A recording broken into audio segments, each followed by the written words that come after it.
അയർന എന്ന് പറയുന്ന പെൺകുട്ടി അവൾ ഡാൻസ് പ്രാക്ടീസിന് വേണ്ടി ഒരു ഓഡിറ്റോറിയത്തിൽ ചെന്നെത്തി.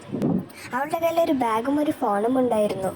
പിന്നെ അവൾ ധരിക്കാൻ വേണ്ടി 2 ഷൂസും ഉപയോഗിച്ചിരുന്നു. അവൾ എപ്പോഴും പ്രാക്ടീസിനായി ഇവിടെ എത്താറുണ്ട്. കാരണം അവൾക്ക് മറ്റന്നാൾ ഡാൻസ് കോമ്പറ്റീഷനാണ്. അതുകൊണ്ട് തന്നെ അവൾക്ക് നന്നായി പ്രാക്ടീസ് ചെയ്യണം. പെട്ടെന്നാണ് വെളിച്ചം മിന്നാൻ തുടങ്ങിയത്.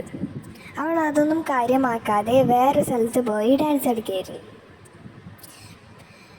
പിന്നെ അവൾ തൊട്ട് മുന്നിലുണ്ടായ ഏറ്റവും വലിയ മിറർ നോക്കിയാണ് അവൾ ഡാൻസ് കളിക്കാറ്. കാരണം അവൾക്കത് കണ്ടു നിൽക്കാൻ സുഖമായിരുന്നു. പെട്ടെന്നായിരുന്നു വീണ്ടും മിന്നാൻ തുടങ്ങിയത്. മുമ്പിൽ വേറെ ആരോ ഉള്ളതുപോലെ ആയിട്ട് അവൾക്ക് തോന്നി. അവളുടെ കാലുകൾ നീക്കി നോക്കി. പിന്നെ അവളുടെ 2 കൈകളും ചലിക്കാൻ വേണ്ടി ശ്രമിച്ചു. അവൾക്ക് തോന്നിയിരിക്കുന്നെന്ന് വിചാരിച്ച് പെട്ടെന്ന് നോക്കിയപ്പോൾ അവിടെ എന്തോ ഉള്ളതുപോലെ തോന്നി.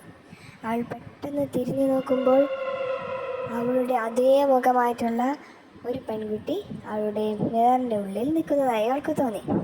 അവൾ പതുക്കെ പതുക്കെ അവളുടെ അടുത്ത് ചെന്നു. അപ്പോൾ അവൾ കുറേ സ്റ്റെപ്പുകൾ ഇവൾക്ക് കാണിച്ചു കൊടുത്തു. അപ്പോൾ അവൾ അതുപോലെ കാണിക്കാൻ വേണ്ടി തുടങ്ങി. അപ്പോൾ അവൾ വീണ്ടും കൗതുകത്തോടെ ആ സ്റ്റെപ്പ് വീണ്ടും കാണിച്ചു കൊടുത്തു. ശ്രമിച്ചു. അവൾക്ക് വീണ്ടും കഴിഞ്ഞില്ല. അങ്ങനെയല്ല, ഇങ്ങനെയാണെന്ന് പറഞ്ഞു കൊടുത്തു. അവൾ വീണ്ടും കളിച്ചു. വീണ്ടും അവൾക്ക് പറ്റിയില്ല. വൺസ് മോർ എന്ന് പറഞ്ഞു. അവൾ വീണ്ടും കാണിച്ചു. വീണ്ടും പറ്റിയില്ല. അവൾ വീണ്ടും കാണിച്ചു. ഇങ്ങനെ കുറേ പ്രാവശ്യം അവൾ കാണിച്ചു കൊടുത്തു. വീണ്ടും ചെയ്യാൻ പറ്റിയില്ല. അവൾ ഒരു വട്ടം കൂടി അവൾക്ക് കാണിച്ചു കൊടുത്തു. അവൾ വീണ്ടും വീണ്ടും കാണിച്ച് അവൾക്ക് ദേഷ്യം വന്ന് അവൾ തറയിൽ ചവിട്ടി. അതോടുകൂടി അവളുടെ ഒരു കാലിൽ പൊട്ടൽ സംഭവിച്ചു. അവളങ്ങനെ വിഷമത്തോടുകൂടി പതുക്കെ പതുക്കെ അവളുടെ ബാഗിൻ്റെ അടുത്തേക്ക് പോയി. കാരണം അവളുടെ ഫോൺ അവിടെ റിങ് ചെയ്യുന്നുണ്ടായിരുന്നു.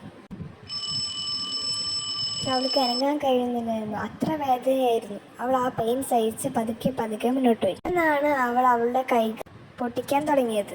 അതോടുകൂടി അയറിൻ്റെ കൈയും പൊട്ടാൻ തുടങ്ങി. അയറിന് നല്ല പെയിൻ ഉണ്ടായിരുന്നു. സഹിച്ച് അതിൻ്റെ മുമ്പിൽ വന്ന് നിന്നു. അപ്പോൾ തന്നെ അത് അവളുടെ തല തിരിച്ച്.